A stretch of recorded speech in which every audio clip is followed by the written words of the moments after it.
Hello guys, welcome to 5th generation na Bishop and welcome to another unboxing and testing. Shoutout po kay Sir Lawrence. And so meron tayo ditong i-unbox na unit. And this is the Crossman. Ayan, Crossman A4-P Airgun Pistol. Okay? So mahaba siya pero nasa category po siya ng pistol. Ayan. Okay, so lagyan nyo lang to ng bat. Rifle na siya. Okay? So again, this is the Crossman A4-P Airgun Pistol. 30 rounder capacity CO2 magazine. Ang bala niya ay Bolitas. 4.5mm steel ball. Ayan, Bolitas yan. Ito naman yung kanyang propellant or yung kanyang hangin.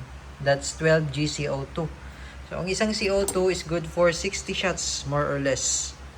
So, bali dalawa kasi yung nilalagay natin sa magazine. So, this is good for 120 shots, more or less. Okay, pwede rin namang isa lang. Ayan. So, ito yung kanyang magazine na meron siyang dalawang slot.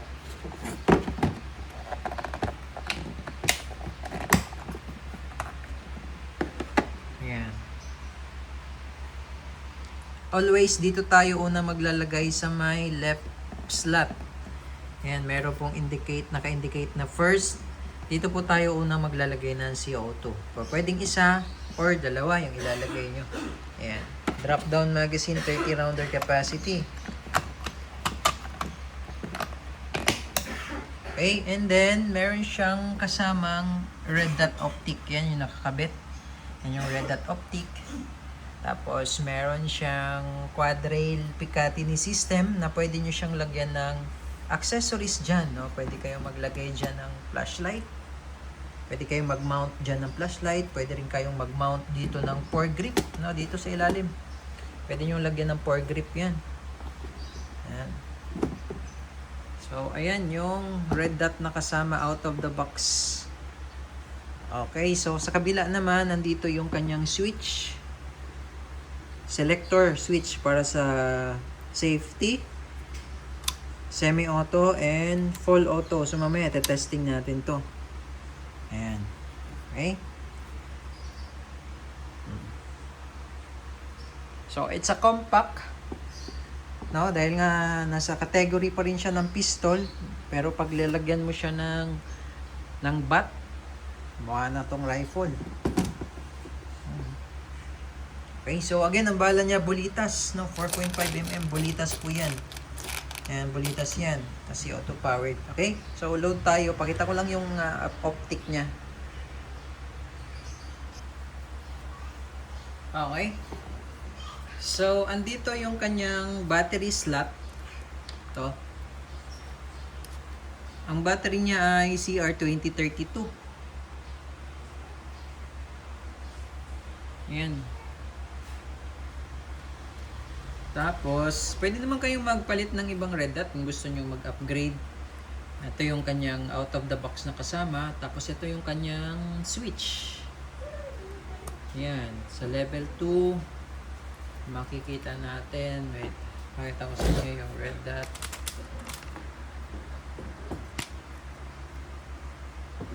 Yun. Oh, wait. Yun yung red dot nyo. Yun. Yan. Level 1, sa gitna lang. Yan, tapos off. Okay, level 1, level 2. Okay, so isi-zero pa natin to. Okay, isi-zero natin. Ito yung red dot optic. Yan. And then, ito yung kanyang magazine na 30 rounder. So, ganito lang paglo-load. Spring fed siya. Bali, ilalak mo yung spring niya. Ito, may lock siya sa dulo. Ito yung Bolitas.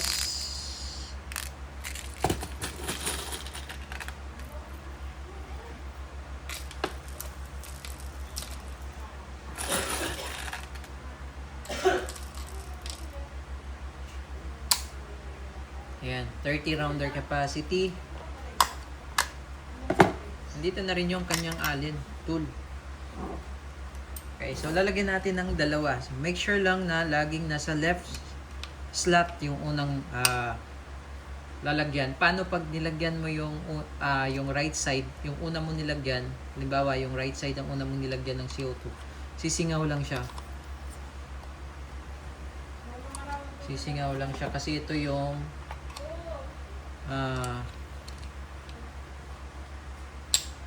kumbaga ano siya pre-flow lang tong isa, no? So dapat dito lang tayo maglalagay sa may left side muna. Okay? Yan. Then lock. Okay? So check pala natin yung kanyang switch selector. Meron pala siyang lock dito, no? Pag ikakasan nyo, yan, pag ikakasan nyo ng ganyan, hindi siya makakasa. So kailangan didiinan mo to, itong part na to, oh.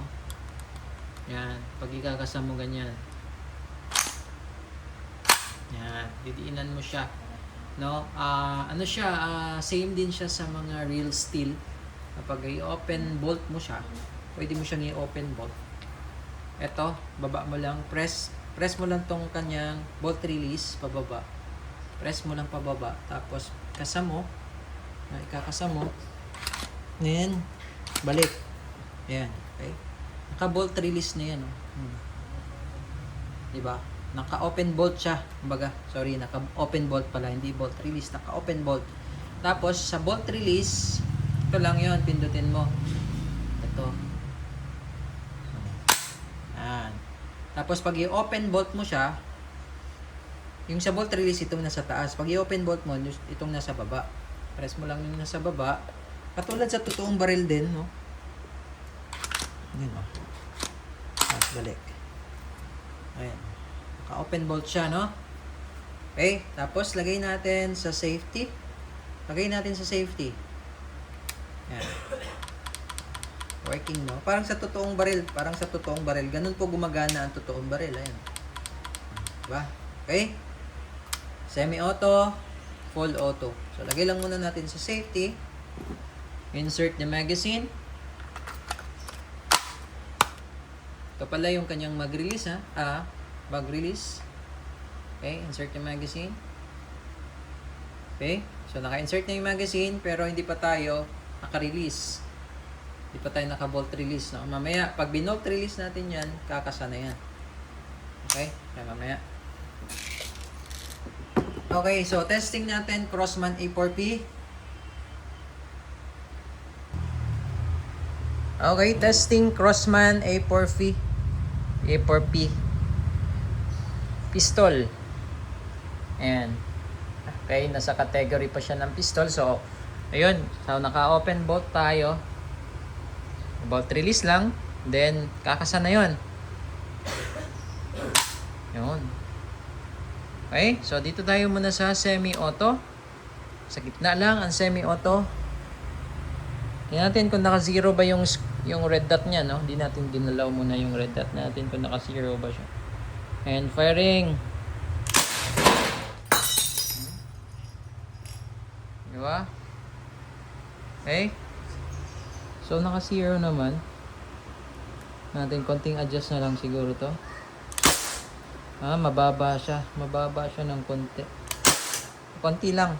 Baba lang siya ng konti. Okay, sa full auto naman tayo. Full auto.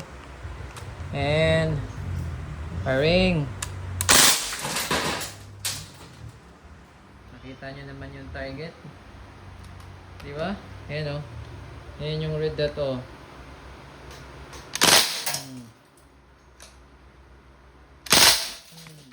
Aray ko. Lumanda. Di ba na pulbo, oh?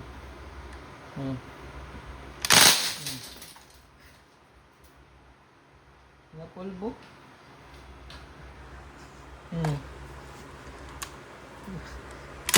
So nag-open bolt din to, pag wala na siyang bala. Ayan, oh. Open bolt. Okay.